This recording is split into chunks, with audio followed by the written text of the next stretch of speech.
Mission Rock and Roll.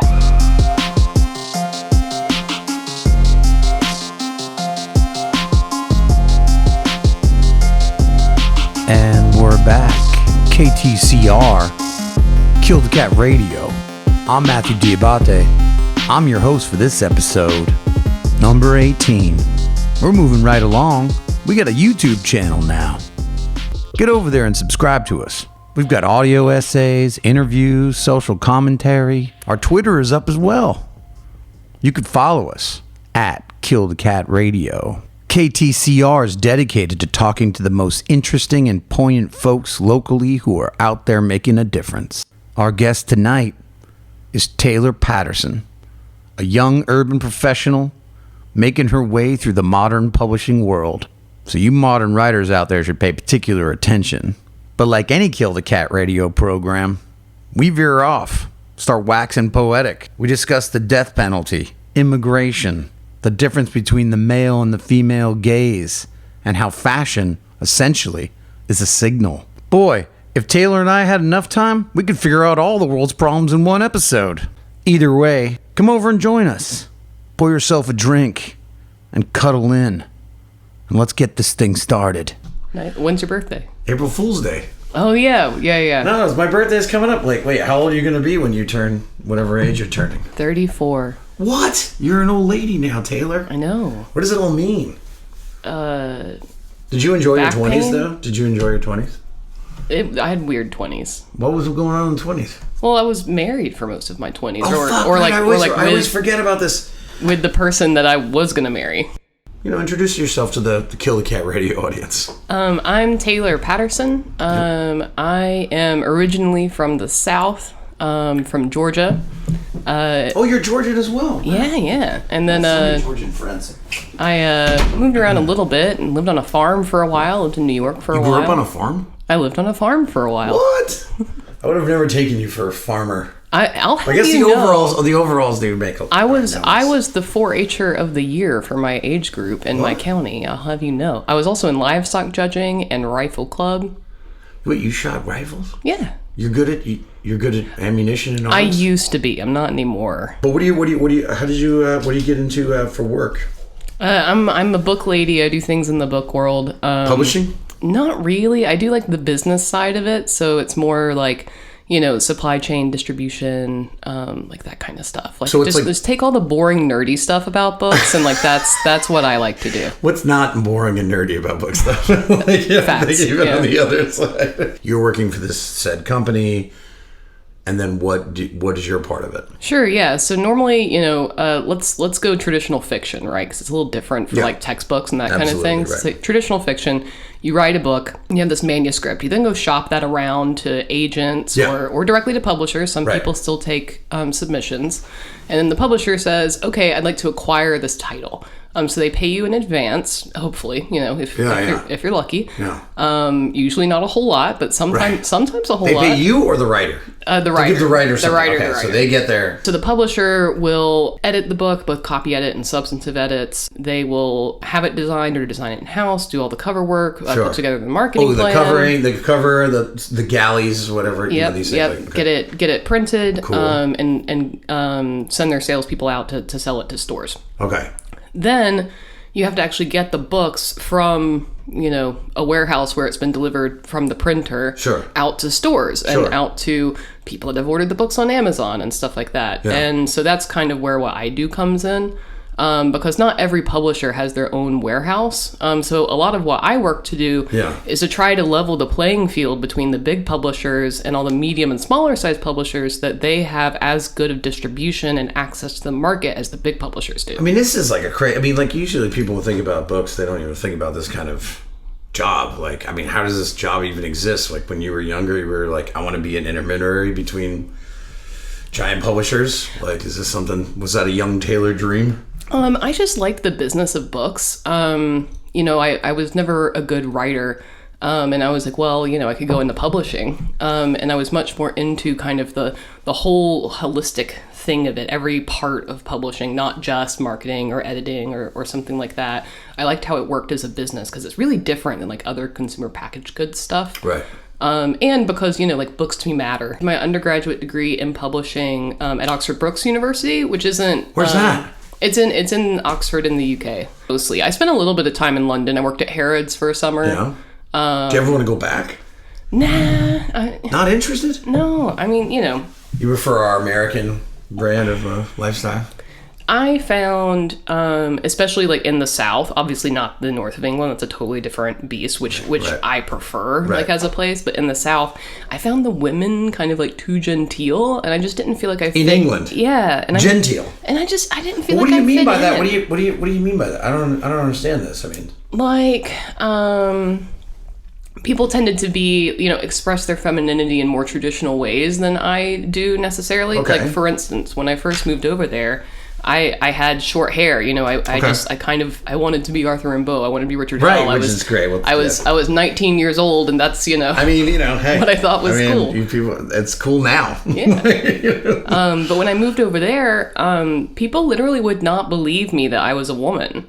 Wait, they thought you were... Wait, this is... I look at you, and again, you guys can't see this person that I'm interviewing, but I could not see, even if you had no hair, that you'd be confused as a man. I don't see that. I feel like there's less kind of social mobility there as well. Okay. In England. Yeah, so, I felt very much kind of like, life was never really going to go anywhere. Like, if I just stayed there. Like, I could never be the type of woman I wanted to be. I could never have the career that I wanted. I couldn't, afford to live where I wanted, and then things would just stagnate. So. But you felt like coming back to the States, that would give you more opportunity in a way, or like... Yeah, and for objective or happenstance, it definitely has. Yeah. So it was the right decision for me. I'm not saying it'd be the right decision for other What age did you, when you came back to the States, what age were you at that 27. Point? So I lived over there from 19 to Oh, so you spent your 20s over... You spent your formative years in a British country. Mm-hmm. Yeah, I mean, I've always found Southern women to be very forthright. Really? Yeah. So, like, what do you mean forthright? Describe what you're talking about. Like in the sense of direct, you mean? Like not necessarily, because there's a blanket of politeness that sheaths everything. That's what I was trying to touch on right there. But at the same time, you know what it means. Like when it's just it's a coded language. But you know what they mean. When someone says "bless your heart," oh no, that means they do not mean "bless your heart." What do they mean, Taylor? They mean, "Wow, this one." I always heard when someone says "bless your heart" in the South, it means "burn in hell." That's what yeah.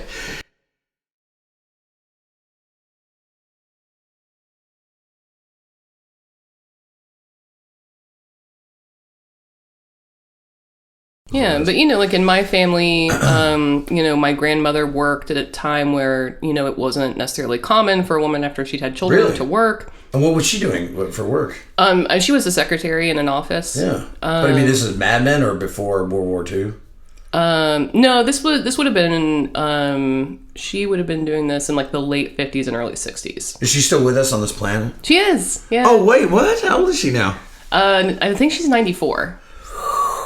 All right, first of all, let's do a shout out really quick. What's her name? Margie. Margie, shout out to Margie, 94. I don't know if she'll ever listen to it, but hey, your granddaughter's here, so things are going well. Well represented.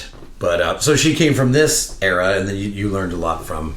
Yeah, and then my mom was a lawyer and an assistant DA and a judge, and in a lot of those ways was the first woman either in a county or a district or... And these are used to be primarily male professions. Right, exactly. So my mom was definitely, a bit of a trailblazer in that sense. God, your mom and my mom should start a bowling league, I think.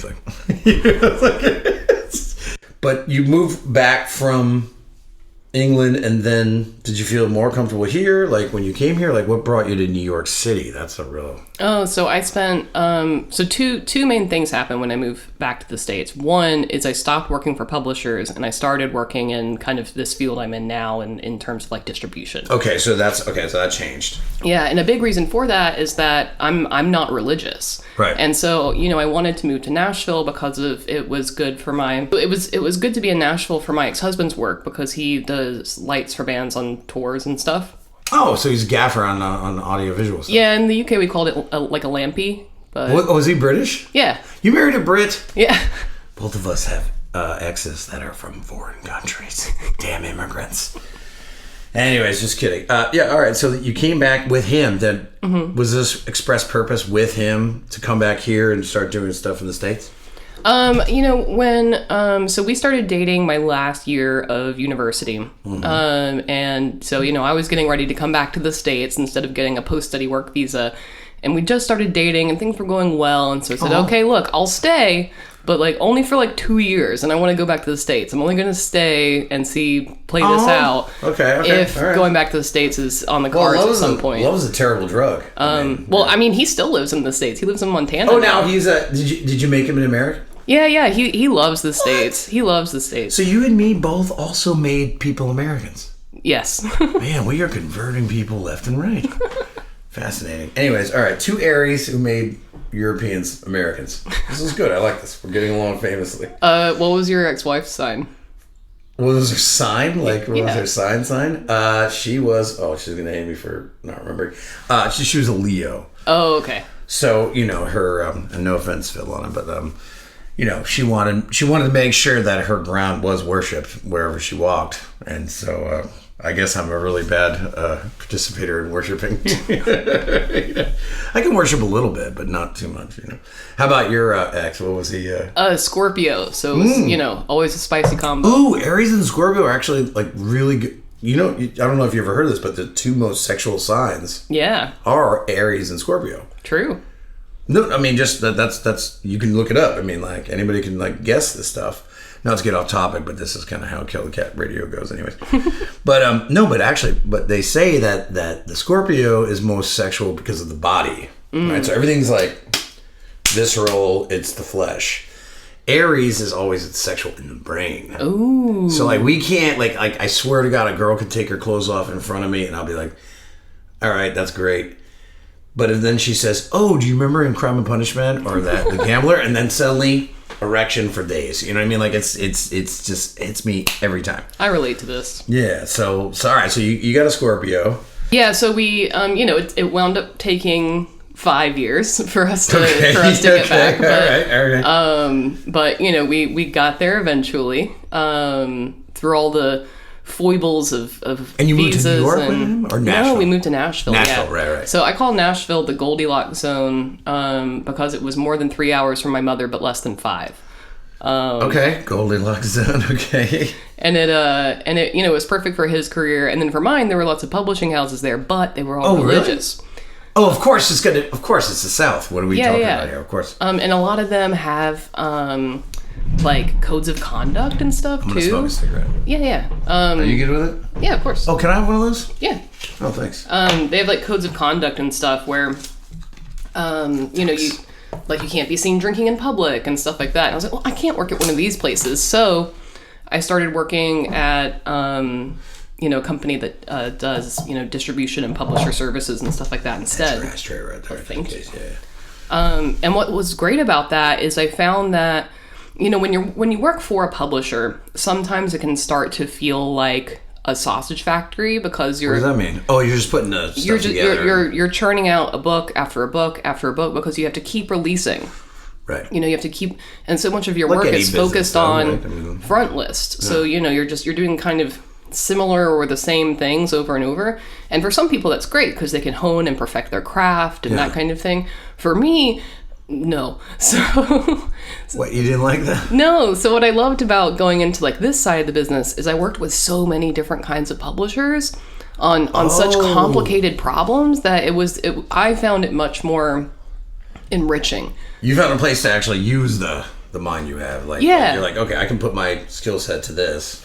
Yeah, and I felt like what I did really made a difference because, before I was working on books that maybe, a couple thousand people would read kind of thing. And now... labor of love, though, right? Well, and then I was working with, virtually every publisher in the States. And the things that I did, really mattered and could really make a difference to the way that people, ran their businesses and what books were available. And so I've really enjoyed it. What's interesting to me is what drove you towards the arts in that sense. You said, oh, I'm a bad writer, but every writer says that. Well, I mean, a book saved my life. I didn't have the best childhood in a lot of ways. Okay. No shade on my mom, especially. Of course. But like it wasn't always easy, and so having books to one retreat into when things didn't feel safe, but also to open the world up so that I didn't lose hope or become small. So when you were a kid, you're just like, okay, look, you retreated into books, and do you remember some of those first books that you really loved? No, I've got a bunch of like memory spots, so it's kind of hard to remember sometimes. Sure. But my mom says that I was really into like biographies. Even as a youngster? Yeah, so that's awesome. So mom says I like biographies, and I remember like reading the classics like Little Women, Robert Louis Stevenson. I was really into what's his name? Man in the Iron Mask, and right, of course, Count of Monte Cristo, and Dumas. So yeah, adventure books. Sabatini, Captain Blood. Come on, let's go. Oh, yeah. So you were really into this stuff. So you weren't really like you weren't reading the Valley Girl trash that. Oh, I'm sure I read that too. Probably like some Nancy Drews. Nancy Drew. I was a Hardy Boys fan. Who I loved that was it Curiosity Brown? Was that the guy? I don't remember. I don't know this one. I knew Hardy Boys. There was always that, and then you had the Nancy Drew for the girls, and you had the Hardy Boys for the boys. And there was always crossover, but you were drawn to the classics. Do you remember when you finally went over there and you're like, okay, I like this? Because it had to stimulate your brain in some way. Yeah, I think it was just from the start, because it was like what was available to me, So I don't know who bought me what, when, how. Right. But I remember my godmother gave me this great Winnie the Pooh set. That my sister found recently. My mom was moving and my sister was helping her pack, and she found those books. So I'm gonna have to pick them up next time I go visit. Oh, that's so cool. Yeah. So that's and what fascinates me about people, especially who are attracted to literature, is that they need something more than what they're finding in their common life. Oh yeah. You know what I mean? Like the day to day, like wake up, go to work, come home, make dinner, buy, go to bed, open. It's like a very boring existence. But you were attracted to novels. Yeah, mostly. Yeah. And, a little bit of nonfiction, like I said, the biographies, but... Sure. But yeah, mostly, people, places, faraway lands, adventures. So it opened it up a little bit. Yeah. Obviously you would later go to England and experience a little bit of that, but as a kid, do you have sisters, brothers? I do, yeah. So I'm the oldest of three. So my sister is 5 years younger than me. And then my brother is 6 years younger than me. However, we only adopted him when he was 9. Okay. So we only lived together for like 2 years. Okay. So I love my brother, but we didn't have a lot of shared childhood experience in the way that me and my sister did. So it was like would you say when you grew up in a primarily feminine environment? No. There were... It would be your mom and then your sister and you and... Well, my father was a narcissist, so, when you live with a... Who isn't? When you... Just kidding. Trust me. when you live with a narcissist, their needs, their wants, their feelings subsume everybody else's. So you're not allowed to have needs or feelings or, express in any way, feminine or otherwise. Right. Because all of that is under the thumb of the narcissist that's running the household. So he was the kind of like, here's the king of the castle, and it's like very, father knows best kind of bullshit. A little more demented, but okay. All right, so demented father knows best. But yeah, I feel like I didn't really get to know my mother that well until after my parents got divorced when I was 19 and I'd already moved out of the house. So we have more of like an adult relationship than necessarily a strictly like mother-daughter relationship. Okay. Because it was just so hard to get to know her as a person growing up because none of us were allowed to be people. What does that even mean? I don't understand. Oh, because you're saying that there was such a dominant force. And I think a lot of people probably can relate to that. I think everybody can relate to this. But that's why books were kind of an escape route a little bit, like a side route to get out of all that. Yeah, because it was my father was a very angry man. Okay. He never physically harmed me to my knowledge. Okay.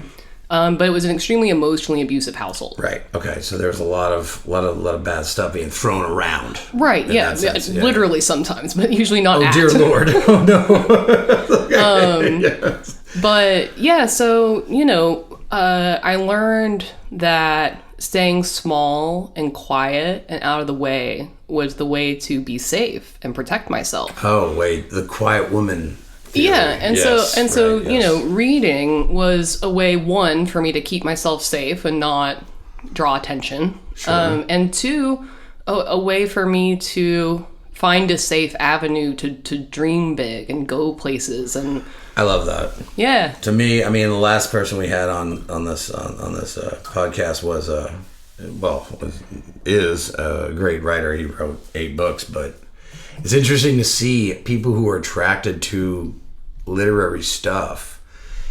I find to be, not introverts, I don't want to say that, but like definitely people who are able to or want to escape whatever they're doing. And so books were an opportunity to escape that kind of thing.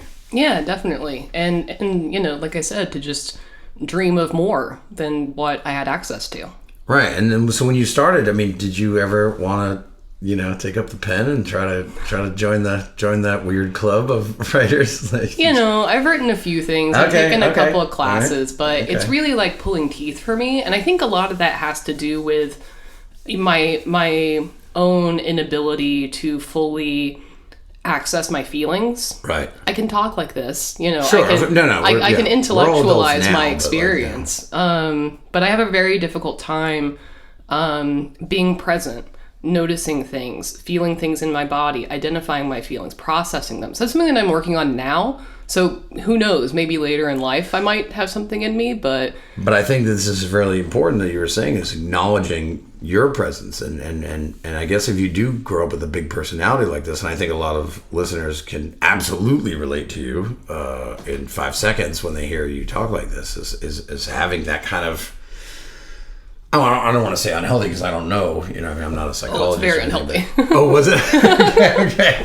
I didn't want to say anything. Well, it's a survival mechanism, and sometimes we have to do things that aren't the healthiest to survive around unhealthy people. And I'm still thankful for it, but It's also things that I don't need anymore because I'm in a secure place in my life now. I've done the things that I need to do for myself to where now I can try to access those feelings in a way that doesn't feel like life-threatening. Yeah, but I mean, you got to admit, though, that women are front-ended with, by the time you guys are 9, 10, 11, 12, like your body's changing, menstruation occurs, like before you know it. And I speak in terms, not that I know this, because, I had 3 sisters growing up. So, there was always like, I would walk in and I'd see tampons around. I'm like, no, okay. I used to think I'm like, what are these strange things here? I thought it was like, are these cigars? Like, what? You can see how lost they are on that topic, because men are back-ended, not front-ended. Certainly in like my own experience growing up, I think I was mostly like afraid of my gender. Really? And I think that's partly why... Of femininity, you mean? Yeah. And I think that's partly why I was, like fairly androgynous, especially like early on in my like sexual maturity, right? Sure, yeah. Because, again, to be noticed, to draw attention, especially from a male gaze, because of how I grew up with my dad, I get it, yeah. Felt dangerous, and I'm still that way, Well, all right. Again, to our viewers, I'm not talking about looks. This is not that kind of podcast, but you're a tall woman, right? So already you're predominant. You're definitely taller than most of the guys, probably in junior high. Yeah. Right? When did the growth spurt happen? That's a really good one. Oh gosh, I don't know. Probably like 7. Oh God, so you were already like the tall girl. So you were taller than all the other boys, and they're just like, they probably made fun of you, right? Like, no, I never really got any. Really? You didn't get any bullying from this? No, it wasn't bad. No. Well, they probably knew that you could beat them up. Exactly. But I think, like, one of the things that I love about our conversations at the bar is usually things about gender. And funny enough, my 3 favorite topics is sex, gender, and literature. And so you seem like a prime candidate. And what's funny is that I'm surprised that you went into a field, because most people, no one sits around going, oh, I'm going to grow up to be this person in distribution, right? Like, so when you were like 18, what was the dream? What was the dream that you wanted? I mean, when I was 15, I decided I wanted to go into publishing. I was actually doing... You knew that at that age? Yeah. What? I'm that weirdo that just picked a thing and went for it. That's not weird. I mean, that's awesome. I appreciate, journeys that aren't so direct, and I probably could have spent, more time in my youth really thinking about what I wanted more, but it was so clearly a fit and a choice, like I could have done many other things, but I chose to do this because it's important to me. Yeah. But what's important? Is it because the books are important, or because of the impact that I think books have on people's lives? Even in our modern time, though, a lot of people don't even read. Oh no, reading rates haven't declined that much. True, yeah. I heard a horrible percentile theory the other day. And apparently the average American male after college only reads 2 fiction books before they're dead. Oh, that's sad. Trade magazines, articles, what have you. Women, I think it's after college, and if it's fiction, over 30. Yeah, no. So what's that about? Like, what's going on there? I think a lot of that has to do with the people in publishing and the way that we publish. So first of all, about 70% of the publishing workforce is female. Yeah. Now that is a preponderance in like junior ranks and not in the boardroom, and that's a separate problem that has to be addressed. It's also overwhelmingly white. So because of that, the people that are acquiring books are by and large white women. And, that comes with its own set of biases. In the United States? In Europe, yeah. In Europe. And Europe as well? Yeah. So, and that's something that the industry has recognized and is trying to address. I think especially in the UK, they do a really good job of publishing diversity reports and gender pay gap reports and that kind of thing. And in the US, we're less transparent, but, it's something that's recognized by all the major players. And so basically, like, it's still, would you consider it still, like, kind of a male's club? I don't want to say it like that, but, like, when it comes to the CEO kind of thing, like, yeah. The boardroom is a boys' club, but women are by and large acquiring the books. So I think, I think that's part of the problem. Another part of the problem is the way that people decide what to acquire. Is by and large... Well, there you go. It's by and large based on comps. So they're looking at what is a comp? It's like a comparable. So you're saying, okay, here's this manuscript on my desk. What else exists out there in the market? And then how do we sell that? And how much did it sell, and who bought it, and that kind of thing. So that it can determine if the project will make money. Right. So that causes a self-reinforcing publishing cycle where we're just publishing really similar things that have come out before. Everything, basically, same thing with Hollywood, right? With their movies, right? It's like, this worked before, so let's just keep doing this over and over again. Exactly. So I think those are the two biggest problems. I don't think it's that men don't want to read fiction. It's that we're not publishing fiction for men enough. And I'm curious about because that. Those two things. Because I think not to, again, like you and me, we're definitely not trying to enforce any stereotypes or anything, but most men read crime, right? If they're gonna read, it's gonna be a John Grisham or a Lee Childs, thriller, crime, thriller, that stuff. Of course, also sci-fi fantasy. Oh, and this is something we should address because maybe 20 years ago the idea of genre was regarded as gauche. I like it for our French listeners. Yeah, but it was like people thought it was not a viable or interesting occupation to do. But my question for you primarily is that you getting into this kind of environment and wanting to get in this environment. What kind of changes do you want to see in the publishing and also perhaps in art? We can get into art later, but just on the business side, since you're more primarily on that side. Yeah, so, definitely, more diversity in the workforce, I think is really important. This is such a nerdy thing to bring up. Whatever. It's okay. So there's this. What we're doing is a nerdy thing right now. There's this habit in publishing to create what's called a title level P&L, or profit and loss statement. And essentially what that means is that each book is expected to carry its own share of the publisher's fixed operational costs. Okay. And the problem with that is that's just not how book publishing works. Well, what's the difference? I mean, I don't know. So, it is important for every book to be able to sell for more than it costs to make, so that it's taking some money to the bottom line. Get that. Right. Otherwise, it's not sustainable. We can't keep publishing. Sure. But there are all these fixed costs that you have to run the publisher, the building, the lights, salaries, that kind of thing. By and large, those costs aren't covered by individual titles. They're covered by the few bestsellers that the franchises. The franchise thing. Yeah. The big knock 'em out of the park books. So to assign a weighting of those costs to titles that aren't going to sell, over 100,000 copies isn't necessarily how the financial structure of the companies actually work. So these books aren't getting published that could be profitable because they're having these costs put on them that I feel because are of the comps, right? Because they're trying to find something that already worked before, but you're saying that we need more. Yeah. Take more risks. Basically, so it's basic, it's nerdy, but get rid of the title level, but get rid of the fixed cost and the title level P&L. So what do you see in the publishing industry that you would prefer to see that you're not seeing now? I'm interested in new ways of acquiring and commissioning that are more focused on readers. And publishers in general, for the past few years, have been paying attention to readers more.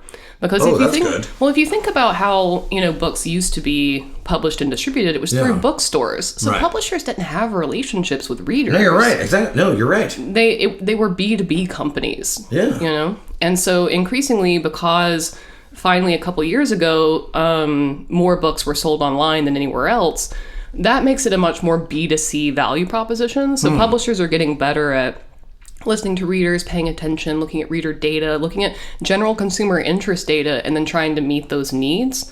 So I think that's a good way to make sure that we're publishing books that people actually, are interested in. Now, what would be interesting is I'm curious about why that you didn't immediately become an agent.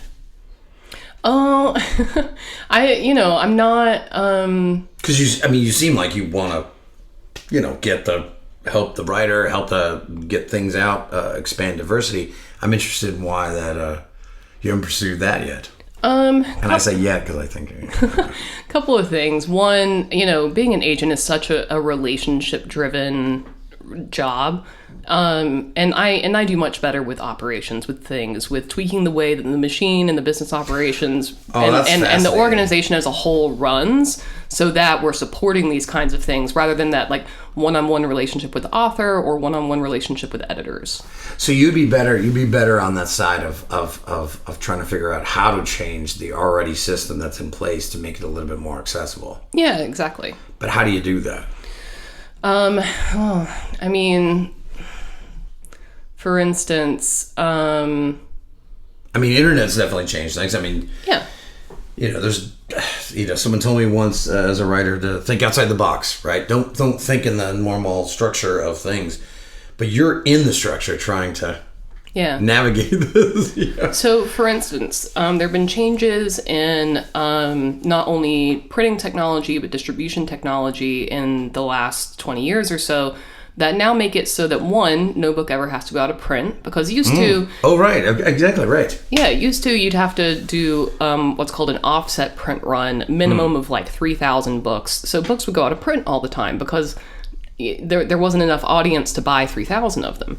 So now people can buy just one of something, which means that, one, nothing ever has to go out of print, and two, you essentially need no startup capital to publish a book. You can just do it for free. You can sell on Amazon, you can sell on, there's a couple other outlets for a writer to be able to do that. But, yeah. Or a publisher. So if you're starting a publishing company, like your own house. Yeah. If you're starting a publishing company, you don't need the barrier to entry is very low these days. And so that's the kind of systemic changes that we can make that drive diversity and opening up the field of content that's available for people to buy. So I mean, when you start bringing up diversity in these ideas, what I guess what I'm saying is like, is it in the matter of who's being published, or is it a matter of what's being published? In the sense, and let me make myself a little more clear. Mm-hmm. In the sense of, are we changing what fiction is, or opening up to more genres, or are you talking about the author themselves? I think it's both, there are very few houses or imprints these days whose job it is to experiment. And oftentimes, especially when those imprints are part of a large house, their job is to experiment to win awards. Which is a very specific reader. Isn't that the whole thing, right? It's like, who's going to win the Pulitzer this year? You know what I mean? Like stuff like that. So I think it has to be both. Okay. Yeah. Because, do you think, in the sense of, and I guess, again, this is my own, I do have a dog in this fight, because I think, obviously the writer's experience in their lives will change what the writing is. Mm-hmm. And what do you see that not sells the best, but I want to say what currently do you think, what version of the novel is being sold right now? Ooh, interesting. I think autofiction's really big right now. What is that? Can you describe that? It's basically like autobiographies, but with a bit more artistic license. Like creative nonfiction? Yeah. So, Maggie Nelson is, famously the queen of autofiction. Okay. But, I think we're living in a time where life is stranger than fiction sometimes. You're not wrong on that. And so, it's... Y'all just get over that COVID. Remember that, guys? Oh, stop. So, it's... So that's why I think it's kind of having a moment, because people can relate. It's not just tragic life stories and, right. That kind of rubbernecking. It's like, oh no, I think we have to change what we expect of fiction in terms of success. So rather than saying can fiction come back, in terms of, that New York era of high society authors. Yeah, right. The Algonquin Club, right? Dorothy Parker action, right? I think that age is over. However, there's so much fiction out there right now. I think that's, I don't know, maybe part of the problem is that how is anything supposed to break through? Nope, that's a great question. How does one even do that? And more importantly, does it have to be a successful book? That's great. That's great as well. But again, coming back to, the business of publishing, what I'm interested in are exploring new ways of publishing and profit sharing and paying authors that make it more sustainable for people to be lifelong authors, and without this boom and bust cycle of publish and starve, and in a way that is more sustainable for a larger group of authors, and not just the top 1%. I'm getting a real you're gonna start a publishing house vibe. I'm getting a weird vibe. I'm getting a really weird vibe from you. Are you truly this passionate about this topic? Yeah, I think, you devoted your life to it. It's your paycheck and it's your lifestyle, and that's what it is. Well, and I'm only 34, so I've got plenty of time You're left. You're a youngster. Yeah. So I've got, although you did call me old earlier.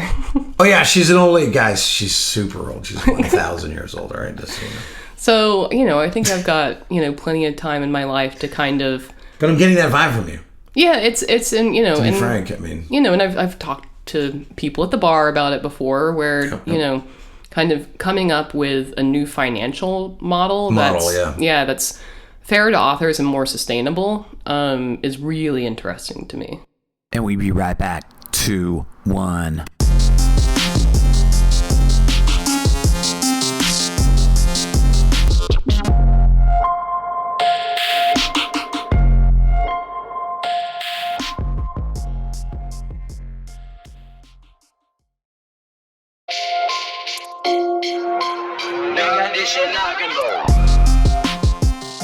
Yeah, we can get into bar stuff, which I find interesting.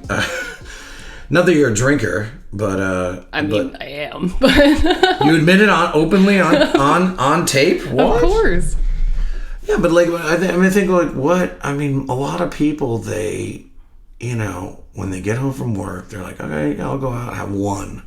But you happen to be a person who's like, I want to go out for the public. You want to talk to the people. Yeah. Like when you move, how long you been in New York so far?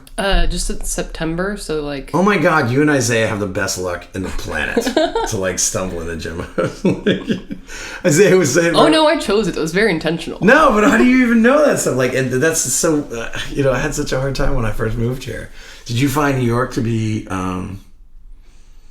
the adversity of it? I mean, obviously moved here before COVID. Did it intimidate you in any way? No, it's exciting. I've lived here a couple of times before for for a few months each time when I was younger. So in a weird way, New York's always been kind of a totem for me. Like a place I kept. When you were growing up, did you think about New York City? Yeah, but I always thought, it's a great place to visit, but I don't want to live there because I'll like get FOMO all the time. Now. Right. But now that I'm, swiftly approaching my mid-30s, I'm like, I'm too tired. I don't have FOMO. I'm just tired. Like, you hear that, kids? Listen to Taylor. Right? So I'm not missing out on anything. Go live your life. Live your life. I'm glad I came to New York in my 30s. It feels like the right time for me. Yeah. But I touch wood. I haven't had anything that bad like happen to me yet. But like.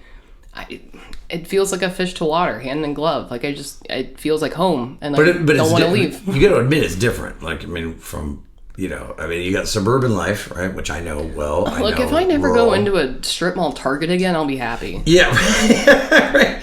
I think New York City,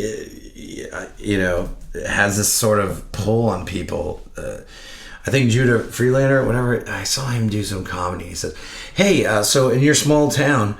You guys always thought you were better than everybody in your small town, so then you all move into here. So New York City is full of people who, and I'm not saying this is everybody, but that thought that okay, I want to play on a different field, right?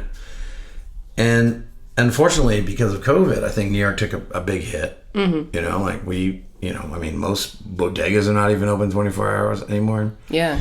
There used to be in this neighborhood, I was walking around on a Thursday night and there was no one. And it's like, where are you? Like, would you ever judge anybody who didn't stay during COVID? No. I think it's a shame for people that wanted to stay, but I also think like a lot of people lived here because they felt like they had to for work or something. Well, of course. This is a business opportunity. And so like being remote, allowed people that didn't really want to be here anyway to go somewhere else. And hey, if they're happier there and that improves their quality of life, like it's a city. I love it. I'm glad I'm here. Yeah. But you don't owe it anything. Well, that's what's funny. It's like what I like about you, Taylor, is that I know that you're really open to a lot of different lifestyles and ideas and these things like this. And I think a lot of these people, unfortunately, when they come to New York City, they bring that suburban Applebee's philosophy to New York City, which I hate. Like, I actually have steaming hatred. It gives me heartburn. Like, when these people come here, because they bring this sort of like, what are you doing? Why are you drinking at 3 a.m? It's like, well, because it's New York and I can't. Right. So you didn't have the intimidation factor. Oh, no, you did. You said you did have it at first, but now you don't feel that. I think it was only the minor social anxiety of being in a new place. I've actually been talking to my therapist about this recently, about, because, I grew up in a way, and then later on in my life too, didn't necessarily have safe homes, that suddenly finding myself at a place in my life in terms of, maturity, financial security, whatever. Yeah. As well as finally like in a community and in a place that I feel like connects me to things that I find meaningful. I suddenly feel at home or close to at home for the first time ever in my whole life. Well, that's crazy because this is a nutty place. I mean, almost 9 million people, right? You know me. Where the heck else am I going to go? I know. I know, but I'm just saying, I don't know you that well. I mean, like, I can see what you're talking about. Like, I can see that, but it's funny that a lot of New Yorkers are so odd because they're looking for that sort of alternative. I don't want to say that alternative lifestyle. I think that word is. Well, it's just special. It's just unique to New York. Yeah, I mean, could you see yourself living? Like, what other cities could you see yourself living in other than New York City? I at this point, I don't know if there are any. You know, like what about Europe? What if you got a job in London? Would you go? No, absolutely not. You would not. No. Okay, what if you got a job in Paris? No. All right, so so basically any other spot, you're like, New York is, for me, it's everything. Right well, now. I mean, you know, I even quit my job to stay here. You know. No, wait, you quit a job to even. Yeah, be here in New York City? Yeah. So the company that I was with previously wanted me to, you know, move back to Nashville. Sure. And I understand why. It's no hard feelings. Yeah. You know, I'm still really close with everyone that I worked with.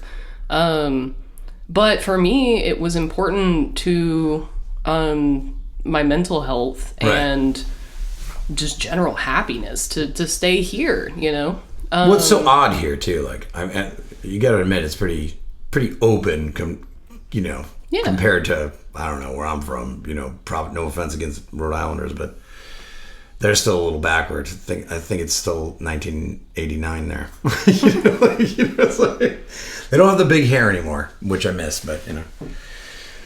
But when we talk about this stuff, like even when you walked in here today, you know, we had a Marilyn Manson video and, you know, all the allegations and things like this that came up there. Do you see in the United States a sort of odd puritanical side to things? Like, yes. Like are we screwed up here in the United States? I mean, what are we doing here? Like, we must not deviate from our path. I probably wouldn't put it that way, but I know. But yes, religious extremism in any form is going to, you know, cause repression. Sure. Well, think about it. Like, I mean, like you can show in a movie, a rated R movie, or even PG-13. You know, I just watched the Batman. You can watch people get their asses kicked. You show one female pubic hair. It's X-rated. Yeah. So what's that? Like, what's going on there? You know, and I, you know, this is coming from my experience growing up in the South. So I very much grew up in the buckle of the Bible Belt. Okay. I didn't know the breadth of world religions even until I was probably like 12 or 13. Were you raised religious? Yeah. Mm-hmm. Okay. I am baptized, sir. Hey, I am too. I mean, I'm saying. I mean, it's like, are you confirmed? That's the real question. I'm just kidding. Well, we were Episcopalians. It was kind of the same thing. You know, I always get this all mixed up. Like the Protestants don't baptize.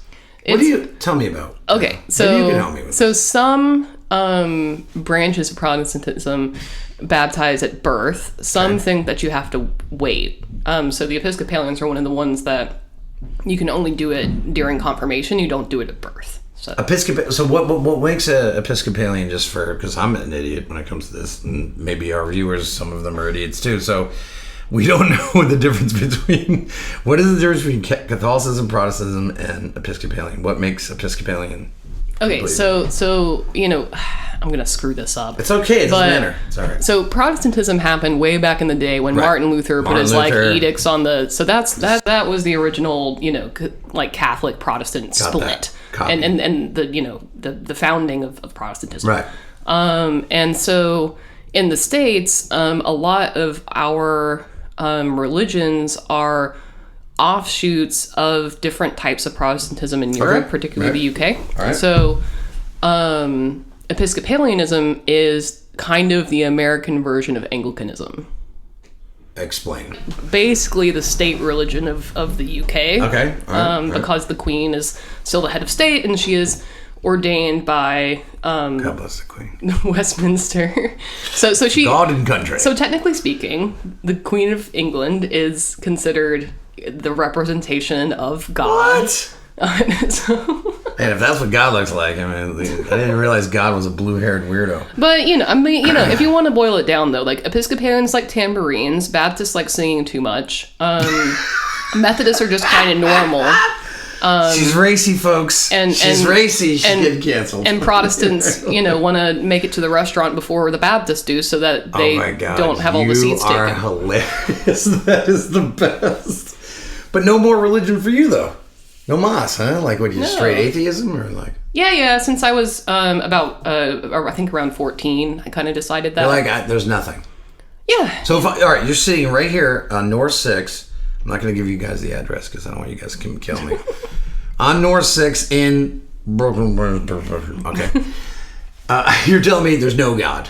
Yeah, so, I am an existentialist, technically speaking, so I don't, believe that you can really know anything.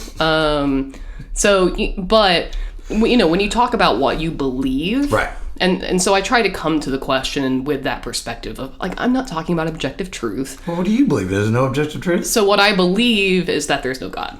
So there's no old man with a beard in the cloud floating around going, hey, Adam, what's happening? That kind of thing. So what is going on? Where's an empty universe? This is it? Just a bunch of rocks and stones floating around a ball of fire? No, man. Science, chaos, serendipity, math. No, math, I'm going to go with you on that one. I can definitely see that. But no, I'm just curious about your belief. I mean, it's an interesting thing because how do you find solace? A lot of people turn to religion. I mean, I don't turn to anything, but a lot of people turn to religion because of the fact of the vastness of the universe. Yeah. And that hugeness is so frightening. If you look up, I mean, I'm actually scared of the sky. People are like, really? When I see space photos, I freak out. So how do you console yourself with this other than the therapist? So 2 things.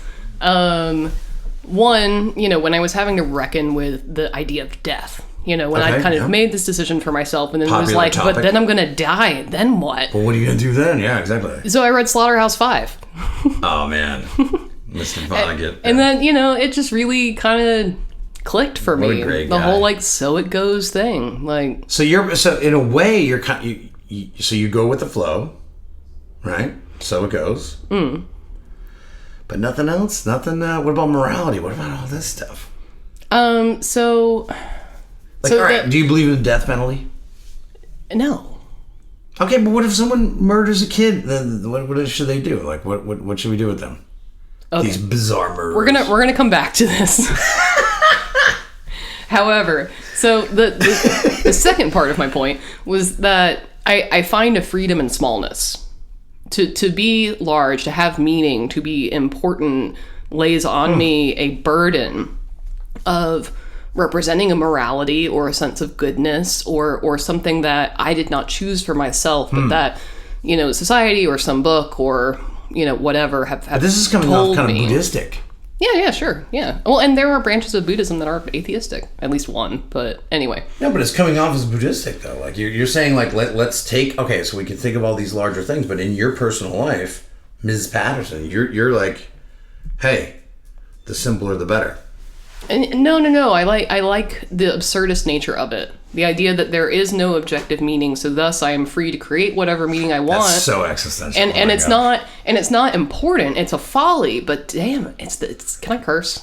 You can do whatever the fuck you want to do around here. What do you think this is? But damn it, it's the quintessential human folly, and I love it. Like that's. You know who's running this podcast, right? I showed up for the joke. That is whatever meaning that I want to make of the world, and I delight in it, and I delight in the fact that I'm so unimportant and so small that even the biggest thing that I can dream up doesn't matter, I look at these facts and so I remember saying something like if life is going to insist on being absurd, then I'm going to insist on playing with the paint. Heck yeah, man. You know what I mean? So like if there's no solution to anything, but I have to say, is this something that you, like when you're alone at night and you feel the fear and if you have that, how do you console yourself with this? I don't think I have the fear anymore. No, nothing of this. No, I think I'm at a point in my life where I'm getting dangerously close to being happy. Be careful. And And and yet am also tired because of the journey that I like how like there. You're almost happy and pretty much almost tired. Yeah. All right, that's good. Okay, so happy and tired. And it's kind of it's hard to be that afraid of death when you're like, I'm pretty happy and I'm pretty tired. But it's not just about that. I mean, a lot of people don't want to talk about these kind of stuff because people say, oh yeah, it's so boring, blah blah. But when you really get someone in a corner and say, hey, what do you believe? What's going on here?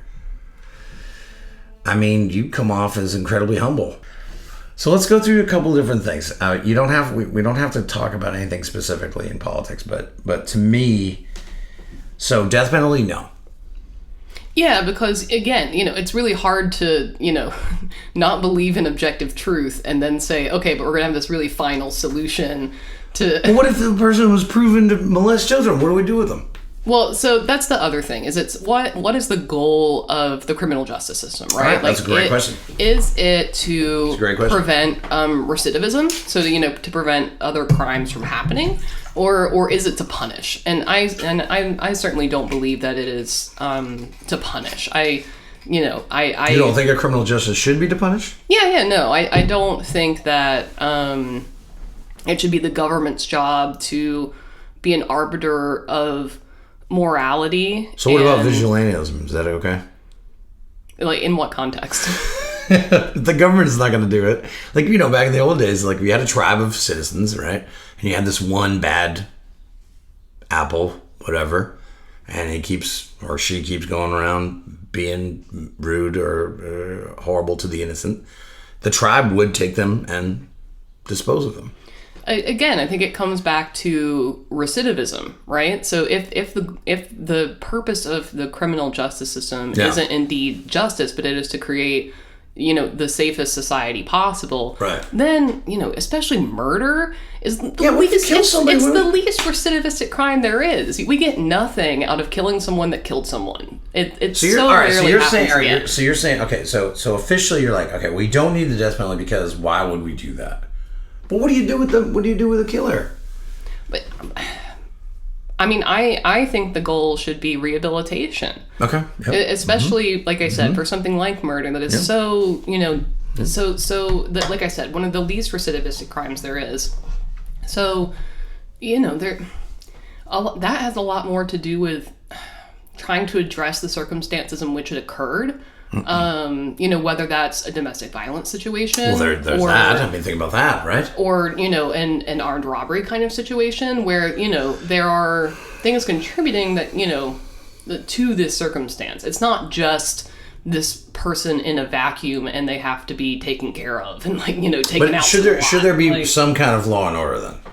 Like, I mean, come on. I mean, you and my other sister's a lawyer, she say there's a system, there's a social contract. Like, I go outside, I don't just walk into someone else's house, right? There has to be rules, right? But where do we draw the line on that one? Yeah. In your personal opinion, I'm saying. It's difficult because I feel like it should be a person's choice to be a part of a society or not. But because of problems with mobility, it's not always someone's choice. Hey, you're right. You're right. But I mean, you're born into a certain... I mean, you traveled, right? So a lot of the cops in England don't carry... They're actually quite unweaponized, Mm-hmm. Yeah. I think they're still working with billy clubs over there. So I'll keep my question specific. So no death penalty. Immigration, where you stand on this? Open immigration to the United States? Oh, good question. Okay, so I will say this. There is a need to... document immigration, and there is a need to have a process, preferably a more fair process that does let more people into the country. Okay, all right. So America definitely should have open, not open, but more open. Yeah. Okay. But here's everybody's welcome. Yeah. And especially the way it is currently set up, where it's basically like if you have money, it's easy to get in, and if you don't, it's hard. Like that's America. Not cool. Just kidding. Well, and it's not just America. I don't have money. I had plenty of immigration problems in the UK. I had to go to immigration court. Are you are you a UK citizen? No. Well, you married a national. So. I would have had to stay there another 8 years to get my UK citizenship, even though I'd already lived there for 8 years. Wow. But could you... Well, I guess you're divorced, right? Officially, right? Yes. Okay, so like you don't have that. Because I'm going through that too. I'm taking my French citizenship test this year. And for France, you need to stay married if you're outside of it over 5 years. Straight up. And I thought the French system was rough. Yeah, the British system is really tough. Yeah. Wow, especially now probably because... It's a little better now than when I was living over there. Yeah. They got rid of a few really restrictive rules, such as having to prepay your national insurance fees, what? even if you were working. Wait. This sounds like the worst idea in the world. Like so greedy on their side. They had this theory that, people were coming to the country for like health tourism basically. Yeah, and taking advantage of the public health care system. Yeah, for the national. Yeah, I've never seen any data that supports that, but certainly open to seeing it if anyone wants to send it my way. I think what's important for people to think about that are, largely opposed to increased immigration is that when you look at the clusters of countries and their improvement in GDP over time. Okay. They get into kind of three clusters. All right. And there are the things that kind of bump a country up from one level to the next is investment in technology, investment in research and development, investment in education, and more open immigration policies. All right. So if we want to, continue to be a global power, we have to have more open immigration policies. That's clearly in the data. Make a clear path, basically. It's clearly in the data that more open immigration policies lead to, greater growth in GDP for on a per capita basis. But I'm saying I think you're a law and order person. Like I think you believe in laws. Not law and order. That's such a baited term. Isn't that such like a Nixon? Yeah, I think I kind of just want to term? reject the premise of the question a little, right? Like, no, you should. People that are abolitionists or anti-capitalists. Oh, right. Okay. Will often talk about, building community. Okay, right. Exactly, right. And there's not a whole lot different between building a community and running a society. It has to do with, the structures and the systems that allow you to create and maintain that community. Right. And so I think we have to have, the structures and the systems. But I think as a country, we do want to take a step back and take a hard look at the systems that we've created. And are they actually speaking to our values and meeting our needs? And I think the answer right now is absolutely not. So I think it's less a question of law and order and more of a question of how do we want to reimagine our systems to support the dreams that we have for our communities? Because America does like to portray itself as like, land of opportunity, this and such and such. I have friends on the extraordinary, I don't even want to call them left because they're so fringe that they're like, we want to abolish everything. Like, and I look at them like they're idiots. Like I'm going, guys, like you need to. Do you enjoy sidewalks? Like, do you enjoy the little markers in a road that shows what direction cars go? That's called law. Okay? Do you enjoy that sort of thing as opposed to just driving on anywhere? So I've got those people. Well, then also there's the other side to it which we don't have to point out, where you said, and I say, where you have a justice system that is wildly inappropriate towards people without money. And a lot of people say in this country it's about race, and it is connected. But I think in America, I think primarily it's about, do you got the cash or not? If you got money, like look at, did you just see that? Remember, I think at the bar I was like really proud that what is it, Juicy Smollett, whatever his name is. Do you know he just got released from prison? Oh, did he? You didn't hear this one? No, I thought he just got sentenced. He just gets sentenced to 150 days. I'm livid about this. And he already got released. And my buddy, the super leftist commie friend, what's up, Bill? Said, "Oh, he'll be released. Don't worry. He's a millionaire." And guess what happened this morning? He spent 7 days in Cook County jail, bitching about how he's gonna, he's in some whatever, and he's out already. But at the same time, I definitely agree that a lot of the problems in the justice system are based around money, and again, similar to what we're talking about with immigration as well. But I think a lot of the problems with policing, do stem from the fact that, just like the rest of us, police have been brought up around systems that are inherently racist. And so we carry that over. No one's ever going to deny that. I mean, if people deny that, then they're idiots. Then they're idiots. If they deny that there's no racism and... Yeah. So, I don't like the word systemic, but if anyone says that there's not a race component, even black officers with other black perpetrators or not perpetrators, there's that. And isn't that even more deeply depressing? Well, right. I guess what I'm trying to say, I try to look at Law and Order as a positive thing, not in the Nixon way. I think for me it comes back to rather than looking to Law and Order for solutions to our societal ills. Yes. Simply taking a step back and looking at all the systems that make up our society and say, okay, what do we need to fix to make this better? So, for instance, earlier we were talking about armed robbery. Right. Maybe one of the ways that we want to solve problems with armed robbery is not to increase, punishment for, robberies that are committed with guns. Yeah, punitive, damn it. You don't want that, right? And I don't know. I haven't looked at the data. I haven't done a study. But maybe the best way to prevent armed robberies is to improve income inequality in this country so that people don't have to rob places. Well, there's that, right? But that's interesting, and I like that theory. However, there's tons of people who of lesser means that don't immediately think crime is the answer. And we also know that wealthy people, they don't give a shit. They're just like, we'll just take over another country. George W. Bush, go fuck yourself. By the way, he in my opinion, and I've already stated this on the podcast, the worst president. You guys hate Trump, I get it. The worst president that I've in my lifetime has been George W. Bush. Just saying it. I just don't like Dick Cheney. That guy was terrible. I hate all of them. Someone was like, "Oh yeah, the Bush family." I remember saying this on Christmas. It was Christmas in my house, and my stepfather, who I've never gotten along with, in the morning, he, after I guess George Sr. died or whatever. I said, "Oh, cool. I hope he burns in hell." He's like, "Man, this is Christmas morning." I said, "No, that guy's a war criminal." Most of the presidents of our nations have been war criminals.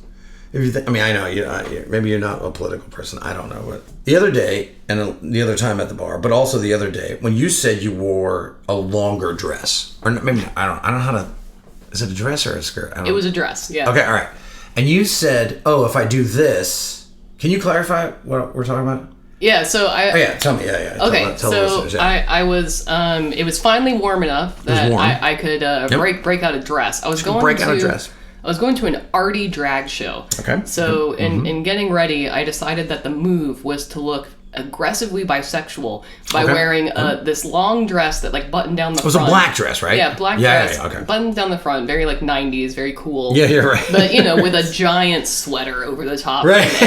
And my beanie hat. There was nothing. I described this look as goth sister wife. There was nothing sexy about this.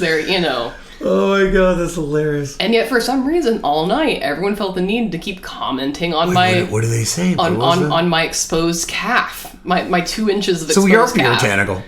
So, I was like, man, it's been winter too long. You guys are so salivating over 2 inches. So wait. Did you get comments from men and women about this, or yes. just whatever, No, both. Yeah. Just over a calf? How good are your calf muscles? Jesus Christ, what's going on over here? I think the point is that it's probably nothing to do with me. But it's interesting that at the bar though, you were explaining how strange that is. How you brought up earlier about the male gaze, right? This philosophy which I studied, unfortunately. I was a grad student. So I learned about this. So even you having some minor expression of tradition, I don't want to say traditional femininity, but you saw a difference in the way people, was it people relating to you, or was it you think something is inherent in the culture? I think it's I can only speak from my own experience. Of course. So in my experience, then it's inherent to me because that's something that I'm observing. But I certainly have no reason, given the media I've consumed and the other conversations I've heard to think that it isn't part of culture. Okay, right. It's got to be, right? Yeah.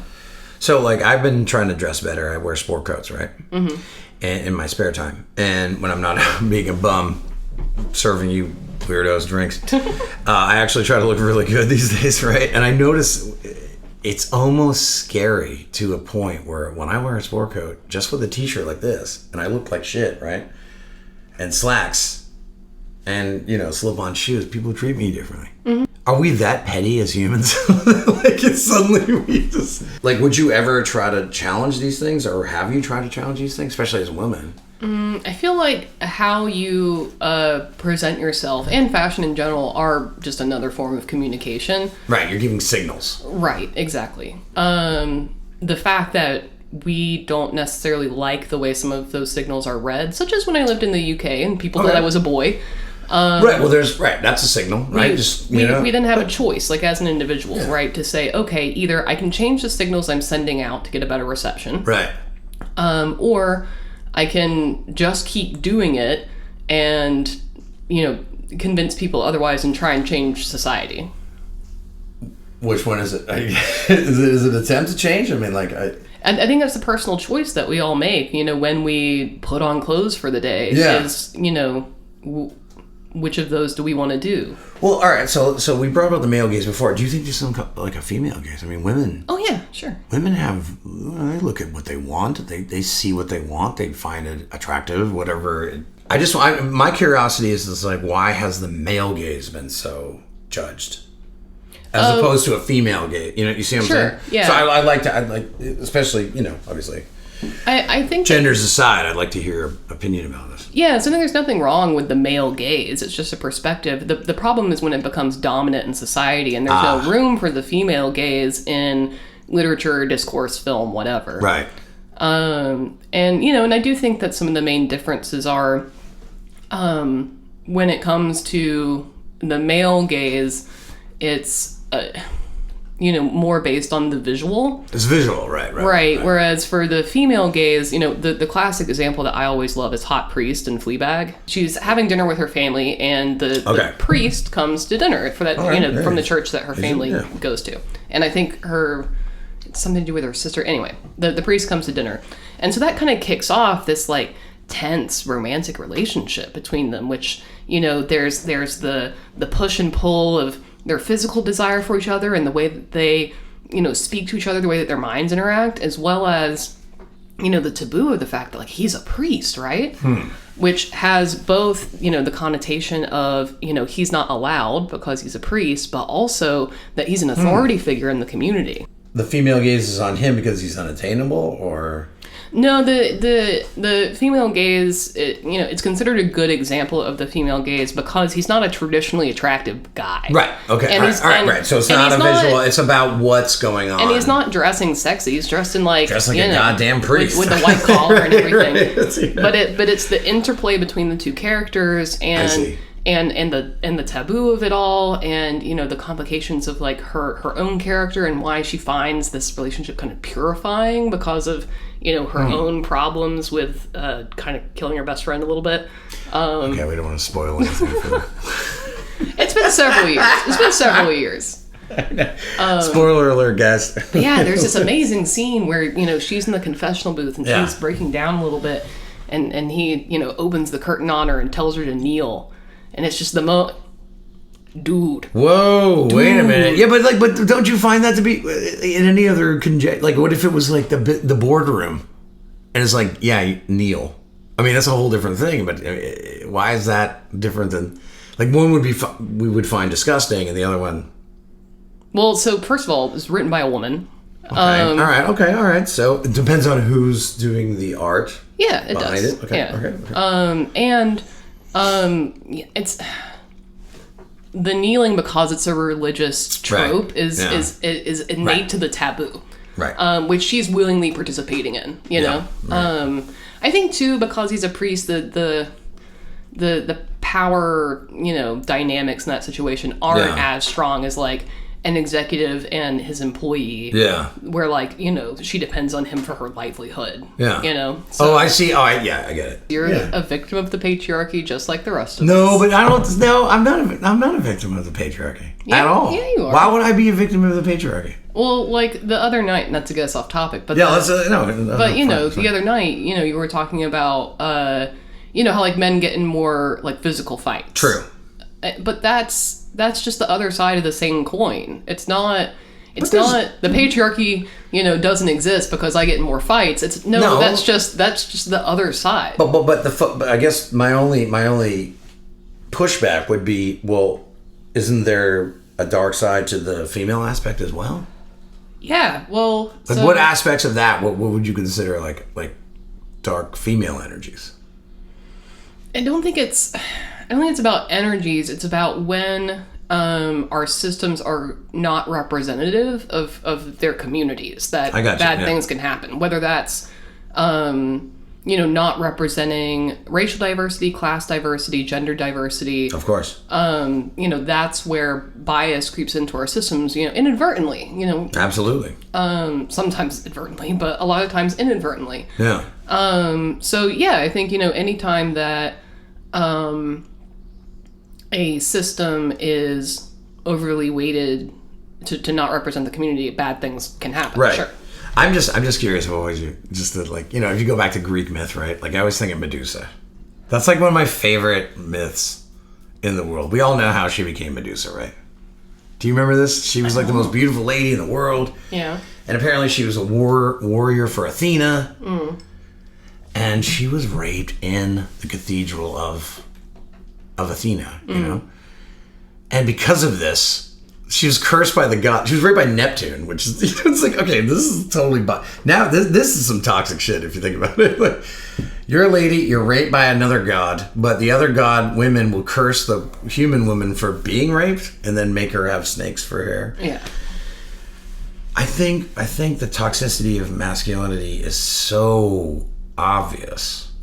It's open, but I'm curious about, where would you see toxicity come from women? What versions of toxicity? Because women aren't perfect. We have to admit this, right? Oh, yeah. So one thing I want to address first is, you know, the notion of like patriarchy in systems versus, you know, a quote unquote male nature on an individual level. Okay, got it. Right. So if we want to talk about, you know, nature on an individual level, I really don't think there's, you know, there's nothing innately wrong with, like, being a man or being a woman, right, or having male urges or female urges, right, you know, and whether or not those things are even different is still, I think, open to scientific debate. That's open for question. Yeah, it's open to scientific debate. Because I've seen it on both. I've switch on both. Yeah. Yeah, I've seen conflicting data. Okay. Yeah, I am also. But let's go with there is a difference for now, because it makes the conversation more sure, whatever, yeah, just for our viewers. For those of you out there listening in Los Angeles, driving in your cars. I think what is beneficial is to not demonize those differences. And instead to learn to appreciate them. And, you know, hopefully, you know, use them to create more complex, honest, titillating relationships between the sexes. So you are a moralist. You claim to be an existentialist, but yet at the same time you're like, oh no, there's good and evil. No, I'm saying that there's... You can't have good and evil and be an existentialist at the same time. No, I'm saying that there's... Well, first of all, I mean, in that regard, when it comes to, you know, systemic change, I'm a utilitarian. However, I'm a utilitarian. However, proper Aries lady. I know, right? Yeah, right? But, you know, what I'm saying about, you know, male urge versus female urge or whatever is you know, I don't think it serves us to consider any part of being innately male or innately female wrong. Interesting. Let's say that, you know, men are more visual creatures than women. So, all right, fine. Let's go with that for a second. Let's go with that for a second. Again, have seen data both ways, but let's say that that's a thing for now. What's wrong with that?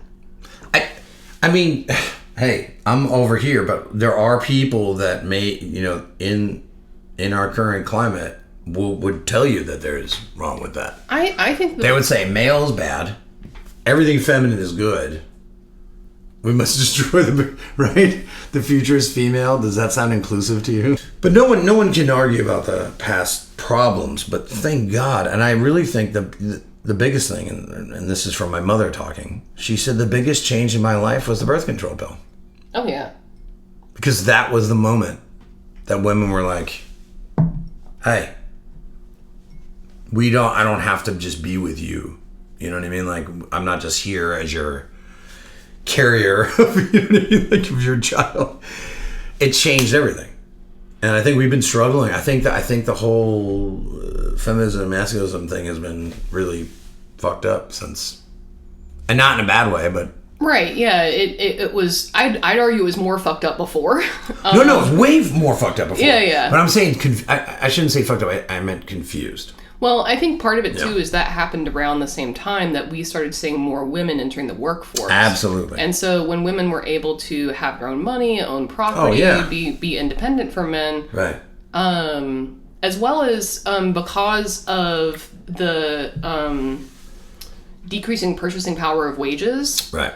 In most families now that are, cishet families that want to spawn out babies or whatever.